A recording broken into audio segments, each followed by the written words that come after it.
Bertiup angin dari utara, berhembus angin dari selatan. Sambutlah salam dari saya. Bukan cuma saya sendiri, tapi ada ayah angkat saya, Bang Samsudin. Dan di belakang juga ada, Masya Allah ya, ada Pak Tono yang berasal dari belakang Padang. Dan saya sendiri, jadi kami bertiga ya, walaupun belum berjabat tangan. Assalamualaikum warahmatullahi wabarakatuh. Sahabat dimanapun berada, di sore hari ini kebetulan Masya Allah ya, saya baru saja balik dari masjid apa namanya Pak? Tanja. Masjid Tanja bersama Ustadz Samsudin dan bersama Ustadz Tono yang dari belakang Padang. Ini kebetulan baru pertama kali ketemu di sini, tapi kebetulan kemarin udah sempat ketemu di atas Pancung waktu saya mau menuju belakang Padang bersama istri saya. Dan hari ini kebetulan ada sesuatu yang luar biasa sekali ya. Luar biasa itu dalam artian ada kejutan yang luar biasa bagi saya pribadi terutama ya. Mungkin juga sebenarnya bagi sebagian para alim ulama yang ada di Kota Batam yang hadir pada hari ini. Keajaiban yang terjadi itu yang saya rasakan pada hari ini tuh benar-benar terwujud, luar biasa. Yaitu pada 4 bulan lalu saya bermimpi berjumpa dengan salah satu ulama besar, Dr. Buya Ar-Razi Hasim. Dan saya bermimpi satu jamaah ngobrol-ngobrol bareng di PJB, mimpi ketemu sama beliau. Dan ya seperti biasa ya, bercengkrama dia dengan anaknya yang sudah meninggal itu. Dan kebetulan memang saya itu ngefans banget sama Buya Ar-Razi Hasim ini. Dan ajaibnya pada hari ini tidak sampai waktu 4 bulan, selang 3 bulan kemudian, pada hari ini saya tidak menyangka bisa berjumpa dengan beliau, dengan sosok Buya Ar-Razi Hasim ini yang di mata saya beliau itu Masya Allah ya, nggak tahu, mungkin bagi kalau diibaratkan kalau terlalu memuji tidaklah hanya Nabi Muhammad dan Allah saja yang berhak dipuji, tapi memang dahsyatnya karisma beliau itu luar biasa. Pada hari ini saya bisa jumpa secara langsung. Dan juga ini Ustadz Samsudin tadi ketemu, gimana perasaannya Pak Ustadz? Alhamdulillah senang ya, bahagia bisa jumpa dengan ulama. Kalau itu Bapak sendiri Pak Tono? Oh, saya belum ketemu sama beliau. Belum ketemu? Cuma dengar ceramahnya aja tadi. Sering tapi melalui aplikasi YouTube Pak ya? Belum juga. Belum juga? Iya. Ini baru pertama kali? Iya. Oh, kalau saya itu sering ketemunya lewat YouTube Pak. Jadi Bapak sebelumnya belum pernah jumpa Buya Ar-Razi? Belum. Kajiannya juga baru pertama tadi kan? Iya. Oh, tapi kalau nanti Bapak searching di internet, di YouTube, banyak tuh Pak, Buya Ar-Razi Hasim. Tapi itulah, sebelum kita membahas ke Buya Ar-Razi Hasim, kita mau kenalan dulu nih sama pertama kalau Pak Ustadz Samsudin udah sering ya, udah pada tahu siapa Ustadz Samsudin. Sekarang kita tanya sama Bapak yang di belakang. Assalamualaikum Pak. Iya, waalaikumsalam. Bapak ini aslinya dari mana Pak? Asli macam mana? Asli kelahiran apa? Asli Lahirnya, orang tuanya, Oh, iya. sukunya, dan Iya. sekarang tinggal di mana? Iya. Gimana Pak? Kalau ibu bapak saya Semarang, Jawa Tengah. Jawa. Pantesan ya jenenge Tono, Pak Tono. Wong Semarang endi, Pak? Semarangnya di kota, di Bugangan 2 dekat Jalan Dargo situ. Saiki manggone nang ndi? Saya ini manggon yang belakang Padang. Nang Kalau bapak saya meninggal, ibu saya masih ada di Batu Haji sini di Pandawa. Nang kampung apa, Pak? Nang belakang Padang, Pak? Tanjung, Pelantar 8. Ya Allah, berarti jangan-jangan kita ini Allahu Akbar. Bapak tahu sama istri saya, jangan-jangan diam aja lah. Hah? Tidak. Tahu nanti Pak, Bapak nanti akan sering jumpa saya di belakang Padang nanti. Oh gitu, oh yang nikah sama orang Tanjung kemarin ya? Iya, tahu Pak. Ada dengar aja saya. Saya tinggal di situ juga. Iya. Jadi Pak, sekarang kegiatan sehari-hari apa Pak? Silaturahmi. Jadi sudah tidak kemarin honor guru agama. Terus berhenti di sekarang sudah 4 bulan. Sekarang jadi imam Imam tetap di masih masjid mana tuh Pak? Dapur Arang. Oh, Al-Jihad. kemarin di Dapur Arang itu masuk jamaah 40 hari kalau nggak salah ya Pak ya? Ada masuk jamaah 40 hari ya? Di Dapur Arang. Jadi karena Bapak ini tidak pernah mengikuti Buya Ar-Razi di YouTube, baru pertama juga tadi Pak ya? Iya, Tadi iya. gimana Pak perasaan Bapak ketika pertama mendengarkan ceramah dari beliau Pak? Saya tertarik dengan madrasah, artinya dengan ada pengajian-pengajian itu saya tertarik. Artinya tidak hanya sebatas bangun-bangunan masjid aja, yang diutamakan mengenai hati lah, kolbi. untuk ada ilmu-ilmu agama itu yang utama. Jadi saya tertarik juga sama beliau. Kalau menurut Bapak gimana isi ceramahnya Buya Ar-Razi Hasim tadi, Pak? Tadi karena saya tidak begitu fokus karena saya Banyak ya. iya. Jadi kesimpulannya saya suka karena dia mengenai ilmu untuk supaya agama Islam ke depan lebih jaya lagi. Jadi Pak, aktivitas sehari-harinya sekarang di belakang Padang apa, Pak? Sementara Imam. masih imam. Jadi nanti kalau saya ke dapur Arang pasti jumpa Bapak imamnya. Insya Allah. Saya di FPI juga persaudaraan Islam udah lama bergabung. Sekarang baru dibentuk lagi. Kalau dulu masih pembela Islam yang dibuat Jokowi. Sekarang persaudaraan Islam baru dibentuk lagi di Batam ini. Sudah berapa lama Pak tinggal di belakang Padang, Pak? Di belakang Padang dari 2004, sekarang kurang lebih 17 tahun lah. Soalnya istri saya kenal sama Bapak, Pak. Iya. Cuman dia bilang karena saya pakai cadar dia nggak kenal, Bang. Iya. Dia kenal sama Bapak. Iya. Itu Bapak itu imam loh, Masya Allah kan. Iya. Dan hari ini ketemu lagi, kedua kali ketemu. Iya. Dan nanti saya sering di belakang Padang nanti, Pak. Iya. Pulang balik belakang Padang, Batam, belakang Padang, Batam. Oke, Pak. Makasih Pak udah jawab pertanyaannya. Sekarang kita ke Ustadz Samsudin nih, Pak. Pak Ustadz gimana kabarnya? Alhamdulillah, Ya. baik. Jadi Pak Ustadz menanggapi dan melihat sosok Buya Ar-Razi Hasim ini, apa yang terlintas di pikiran Ustadz?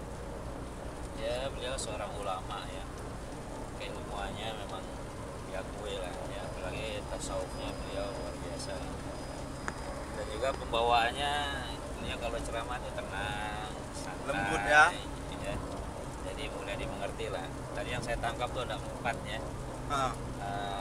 Supaya kita ini betul-betul ada dalam kekuatan iman dan Islam.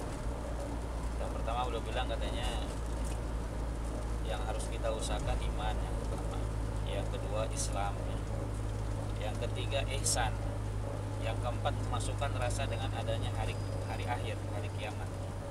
Nah itu untuk menguatkan kekuatan iman seseorang dari situ. Nah, beliau ceritakan seperti itu. Jadi Pak Ustadz, menurut Pak Ustadz ini sosok Buya Ar-Razi Hasim ini seperti apa? Kiri ya? Kita sambil ngobrol-ngobrol guys. Jadi, seperti apa sosok Buya Ar-Razi Hasim ini menurut Pak Ustadz?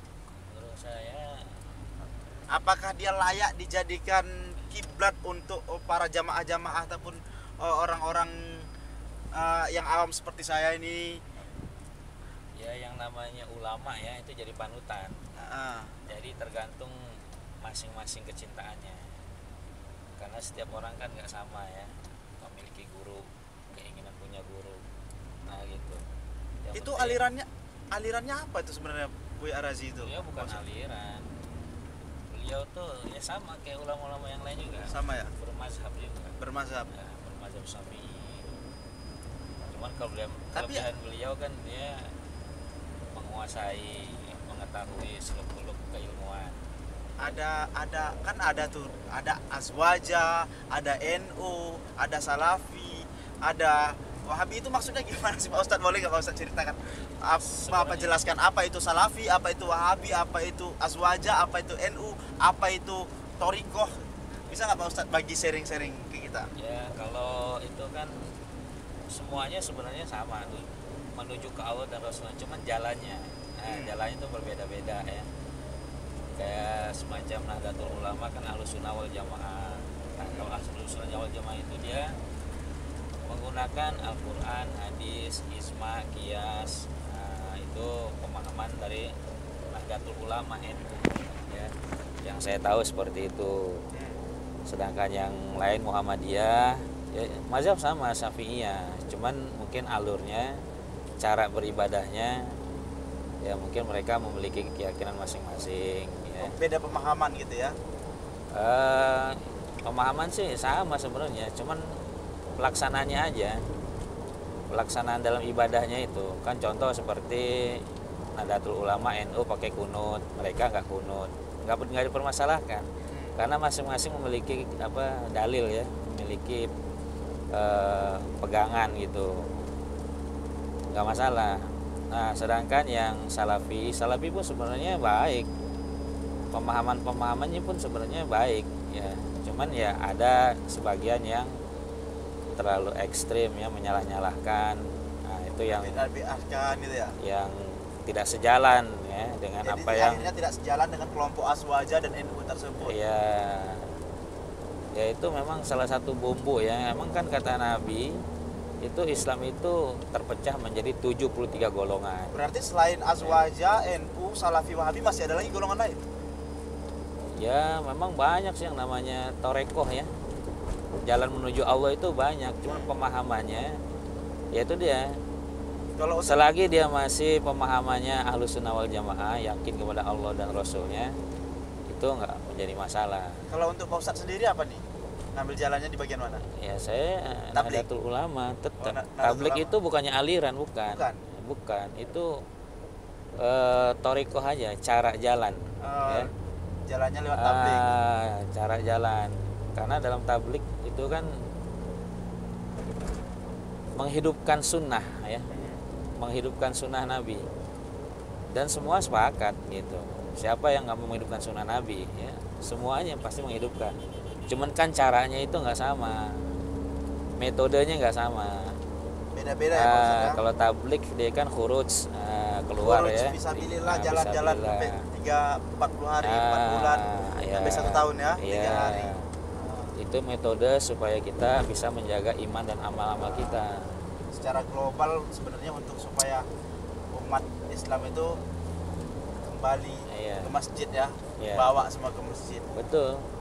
Jadi kita kembali lagi membahas tentang sosok Buya Arazi Hasyim tadi. Tadi sempat salaman nggak Pak Ustadz? Alhamdulillah sempat ya, sebelum keluar dari masjid sempat salaman. Saya bilang, Ustadz, alhamdulillah jazakallah khair atas ilmunya, dia bilang. Sama-sama ya. Masya Allah ya. Tadi saya juga begitu Pak Ustadz. Tadi saya itu ketemu karena saya langsung bilang, Buya, saya ketemu dalam mimpi, akhirnya ketemu secara langsung, dan dia bilang alhamdulillah, dia bilang begitu, tuh senang sekali saya. Karena kalau bawaannya kalau jumpa dengan orang-orang alim ini saudara, memang begitulah, ada rasa-rasa kebahagiaan tersendiri ya Pak ya. Beda kalau kayak jumpa sosok artis itu kita hanya kagum sesaat aja, wah. Tapi kalau jumpa dengan ulama-ulama itu, saya kalau jumpa ulama, jumpa yang aslinya itu memang beda, nggak sama dia jumpa dengan sosok-sosok yang public figur yang lain. Kalau menurut Pak Ustadz, Batam ini kira-kira kalau misalnya diberi kesempatan Pak Ustadz untuk mendirikan satu yayasan di Batam ini, kira-kira di daerah mana yang Pak Ustadz mau kembangkan? Seandainya ada Allah kasih rezeki kesempatan untuk Pak Ustadz memberikan sebuah yayasan, membuka sekolah atau pendidikan apalah itu, misalnya tahfiz Quran atau rumah sekolah pesantren dan sebagainya, di mana kira-kira yang Pak Ustadz mau bangun? Karena sekarang saya kan tinggal di Pulau Gara ya, yang mana tempat saya di situ ya salah satu wilayah dakwah saya untuk menghidupkan amal-amal agama di situ. Ya jadi kalau memang Allah berkehendak saya menghidupkan di Pulau Gara, dan sekarang kan sudah berdiri juga ya pondok tahfiz ya. Tinggal kita mengembangkan aja sebenarnya. Kalau untuk yayasan ya di mana aja lah, yang penting bisa bermanfaat untuk umat. Tapi ada kepikiran ingin bangun yayasan nggak Pak Ustadz? Kalau kepikiran nggak sih enggak, cuman berjalan aja lah gitu. Kepikiran sih enggak, cuma berjalan aja, mana yang Allah mau tunjukkan ya nanti juga akan terlihat gitu. Karena ya Allah Maha tahu lah daripada kita kan, gitu, keinginan kita. Yang penting tujuan kita itu bermanfaat untuk manusia ya. Karena hidup ini kan sebentar aja. Kalau kita nggak manfaatkan hidup ini dengan baik, rasanya rugi nanti di akhirat. Oke, jadi saudara, mungkin nggak berlama-lama ya, cukup 15-16 menit waktu kita. Tadi udah kenalan sama Bapak Anto, Pak Tono di belakang. Nah, udah bicara ngobrol-ngobrol perkara ustadz-ustadz alim-alim ulama ya, di jalan menuju pulang nih. Jadi Bapak membalik kemana nih? Belakang Padang. Balik belakang Padang. Jadi kita mau antar langsung ke Sekupang sama Pak Ustadz. Jadi kalau boleh tahu nih Pak Ustadz udah kenal lama sama Pak? Sudah. Pak Tono Pak? Udah lama. Udah lama? udah lama. Udah berapa lama? Ya mungkin mau 10 tahun, 20, Masya Allah, udah 15 10 tahun. tahun. Lah. Berarti pada saat itu Pak Ustadz masih merintis di Pulau Gara ya? Masih. Iya. Masih Pulau Gara. Dan menurut Pak Tono sendiri, Pak Tono boleh nggak minta pendapat? Sosok Pak Ustadz Samsudin ini di mata Pak Tono itu seperti apa sih? Alhamdulillah bagus, tegar dia. Nah, boleh sedikit Pak. Ya. Sosok Ustadz Samsudin ini kalau di mata Pak Tono seperti apa? Alhamdulillah tegar dia untuk berdakwah, terutama di Pulau Gara itu kan untuk suku-suku laut memang luar biasa dia dakwahnya. Untuk pendidikan pondok pesantren di sana kan dengan hafal Qur'annya, masya Allah luar biasa dia. Untuk semangat dakwahnya masya Allah, dan di tabliknya pun luar biasa, udah jadi kekarkun teladan dia luar biasa. Jadi guru juga, guru agama masya Allah mantap dia. Jadi Pak, kalau misalnya Bapak boleh flashback ke zaman dulu 10 tahun lalu kan Bapak udah lama nih kenal sama beliau nih. Iya. Ada nggak pernah satu kenangan momen-momen yang Bapak ingat tentang beliau, sosok beliau tuh, yang mungkin bakal ingat selalu nih, ini nih loh Ustadz Samsudin nih. Mungkin Bapak kan kalau dengan Ustadz Samsudin mungkin adik Bapak ya. Di masa lalu tuh 10 tahun yang lalu kalau boleh flashback, pernah ingat kejadian yang paling Bapak ingat dari sosok Ustadz Samsudin itu apa? Tabliknya luar biasa, istrinya pun diajak sampai ke Bangladesh, luar negeri sana, India, masya Allah. Itu saya salut, maksudnya sejalan dengan istrinya. Itu aja yang saya salut sama dia itu. Tapi kalau Bapak pernah keluar juga nggak sih? Tidak. Oh, tidak. Sampai keluar negeri paling sekitar Pulau Sarang aja, paling lama 10 hari. Oh, berarti Bapak termasuk 3 hari. Iya kan Pak? Ya tapi saya tinggalin. Oh, sama kita Pak. Iya. Iya. Jadi saya juga sama seperti Bapak ini. Cuman Bapak sering keluar juga berarti? Jarang saya. Dulu sering? Dulu ya 3 hari, seminggu, kadang 10 hari dulu. Kalau menurut Bapak kira-kira Pak Ustadz Samsudin ini menurut Bapak sendiri ke depannya gimana nih beliau ini? Soalnya dia menurut saya sendiri udah sukses ya, punya anak banyak. Iya. Punya anak ada lumayan banyak Pak Ustadz, berapa? 6. Itulah. Kedepannya kira-kira menurut Pak Ustadz, sosok Ustadz Samsudin ini bakal gimana nanti dia? Insya Allah dia sudah terbentuk dengan dakwahnya. Artinya dengan ilmunya, dengan dakwahnya dia untuk menyebarkan, mengembangkan agama Islam sesuai dengan kemampuannya sudah lumayan lah, alhamdulillah. Karena itu yang ada nilainya kalau menurut saya. Kalau yang lain tak ada nilai. Kenapa tak ada nilai? Nilainya hanya sebatas pahala aja, seperti sholat, puasa, kita ngaji, itu hanya sebatas rukun, menjalankan kewajiban aja. Kalau ini sudah dakwah, ini memang kerjaan Nabi dan para rasul, para aulia. Yang mampu untuk mengikuti itu ya. Iya. Saya juga bingung juga gimana Iya. Ustadz Samsudin zaman saya. Iya, karena dia yakin Allah itu Maha Kaya, jadi dia gantung semua kepada Allah. Artinya dia dakwah ini dia lillahi ta'ala, jadi insya Allah lah bagus lah. Cuman beda kalau sama saya, semampu saya juga, artinya apa yang bisa saya buat. Jadi intinya sekarang kalau Pak Ustadz sendiri tinggal di Belakang Padang, Kampung Tanjung. Kalau Pelantar 8 itu berarti sama kita tinggalnya Pak Ustadz? Sama ya. Ya, saya juga di Pelantar 8. Di mananya Pelantar 8? Dikasih tahu nggak ya ntar? Dikasih tahu, ditanya lagi, ini bojomu ini. Di rumah saya anak-anak ngaji, asar sampai maghrib Isya. Di Isya. Pelantar 8 itu Pak? Ya di mananya, saya Pelantar 8 tahu semua saya. Azlina itu istri saya Pak. Azlina Alin. Saya karena sama perempuan kurang ini kan. Paham ya? Iya. Jadi kalau misalnya di depan, Orang tuanya siapa? Samsudin. Pak Samsudin ya. Rumahnya dekat mana tuh ya? Pas di Pelantar 8 itu pas di pintu keluar, pintu masuk. Pintu. Depannya surau apa namanya? Oh, itu bukan Pelantar 8. Itu namanya Pelantar 7. Pelantar 7. Iya, yang dekat surau Surau Abdullah itu Pelantar 7 namanya. Tapi dekat kita, tapi saya bisa tahu sama Bapak loh Pak. Iya, karena kan tetanggaan dekat situ. Oke, saudara, Iya. hari ini bincang-bincangnya mungkin terima kasih udah ikutin bincang-bincang kami di vlog-vlog kami. Semoga terhibur ya, kalau merasa ada yang terhibur, dan semoga bisa diambil manfaatnya kalau ada bicara-bicara baiknya. Yang salah dari saya sendiri, yang bagusnya dari Allah Subhanahu wa taala. Akhir kata saya ucapkan billahi taufiq wal hidayah. Wassalamualaikum warahmatullahi wabarakatuh. Waalaikumsalam warahmatullahi wabarakatuh. Udah jawab pertanyaan saya Pak. Alhamdulillah, sama-sama. Kalau Pak Ustadz ini udah nggak usah heran lagi.